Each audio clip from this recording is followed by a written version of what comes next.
আসসালামু আলাইকুম সুপ্রিয় শিক্ষার্থীবৃন্দরা, দেখো আমাদের এই লগের এই মানগুলো বের করতে গেলে যখনই ভিত্তির মান বের করতে হবে, ভিত্তি থাকে আর এক্স এর মান বের করতে হবে ভিত্তির থেকে, তখন আমাদের এলোমেলোটা হয়। দেখো এখানে কি আছে, এক নম্বরে যেটা আছে লগ 2 16 এক্স।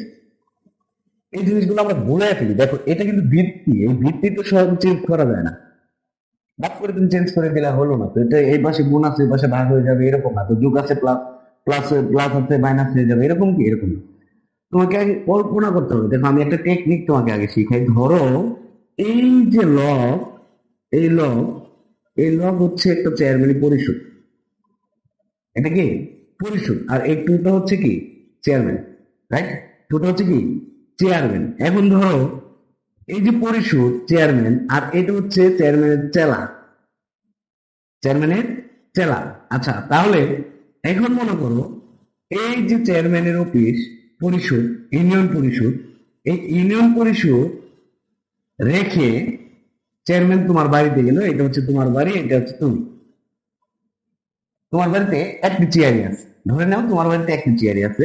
তাহলে চেয়ারম্যান যখন ইউনিয়ন পরিষদ থেকে যাবে, অবশ্যই তার চেলা কি করবে? অবশ্যই ইউনিয়ন পরিষদে থাকবে, মানে ইউনিয়ন পরিষদকে দেখাশোনা করবে। আমরা সচিব যেটাকে বলি, সচিব আছে না ইউনিয়ন পরিষদের সচিব, ওরকম মনে করেন যে দেখাশোনা করবে। তাহলে ইউনিয়ন পরিষদে যদি থাকে তো কে থাকতেছে? ওই যে চেলা বা এই সচিব। ওকে। এখন এই চেয়ারম্যান তোমার বাড়িতে আসলো। ধরো তোমার বাড়িতে আসলো, যে ভুলটা আমরা করি যে তোমার বাড়িতে আসলো, তোমার বাড়িতে একটা চেয়ার, তুমি বসা। এখানে কে বসা? তুমি বসা। তাহলে তুমি যদি বসা হও, তাহলে চেয়ারম্যান গেলে কি করতে দিবে? তুমি উঠে দাঁড়াবা, চেয়ারম্যানকে বসতে দিবা, রাইট? চেয়ারটাকে চেয়ারম্যানকে বসতে দিত। আর তুমি কি চেয়ারম্যানের পাশে দাঁড়াবা? কার পাশে দাঁড়াবা? চেয়ারম্যানের পাশে দাঁড়াবা। এখন দেখো এটাকে যদি আমরা এক্স এর মান বের করতে চাই, এইভাবে লিখতে পারি, মানে একটু ঘুরে লিখে। এখন 16 কে যদি আমরা লসাগু করি কি হয়? দেখো 2 8, 8 কে আবার করলে 4 কে আবার করলে কয়টা 2 বললাম? 1 2 3 4। তাহলে এই 16 কে আমরা এইভাবে লিখতে পারি না? 2 এর উপর 4 দিয়ে পারে।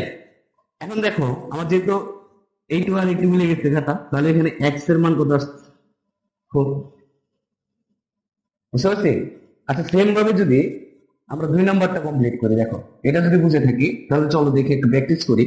প্র্যাকটিস করে আমরা বুঝি যে 2 নাম্বারটা কি আছে। দেখ 2 নাম্বারটা আছে লগ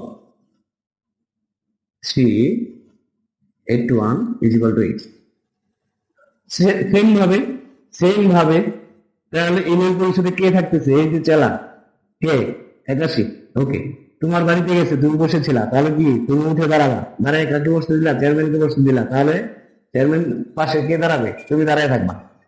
এখন যদি এটাকে করি তাহলে 3x এই পাশে আমরা লিখতে পারি, 81 এই পাশে। এখন 81 কে আমরা লসাগু করি, 2 দিয়ে যায় না, বিজোড় সংখ্যা। তাহলে আমরা কত দিব? 3 দিয়ে দিব। 3 দিয়ে যদি এটাকে দিই তাহলে কত হয়? 27। আবার যদি 3 দিয়ে দিই তাহলে কত হয়? 9। 3 9 27। আবার যদি 3 দিয়ে দিই, 3 3 9। তাহলে আমরা এটা কিভাবে লিখতে পারি? 3x। তাহলে এটা কিভাবে লিখতে পারি বলো তো? 4। তাহলে এখানে দেখো 3 3 কাটা, তাহলে থাকতেছে কি? x = 4। অ্যান্সার।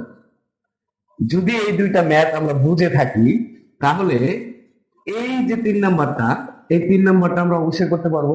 সুপ্রিয় শিক্ষার্থীবৃন্দরা, অবশ্যই করতে পারবো। তাহলে তোমরা কারা কারা এটা করতে পারো, কে কে করতে পারছো, এটা আমাকে অবশ্যই জানাও। ঠিক আছে সুপ্রিয় শিক্ষার্থীবৃন্দরা, সবাই ভালো থাকো। আসসালামু আলাইকুম।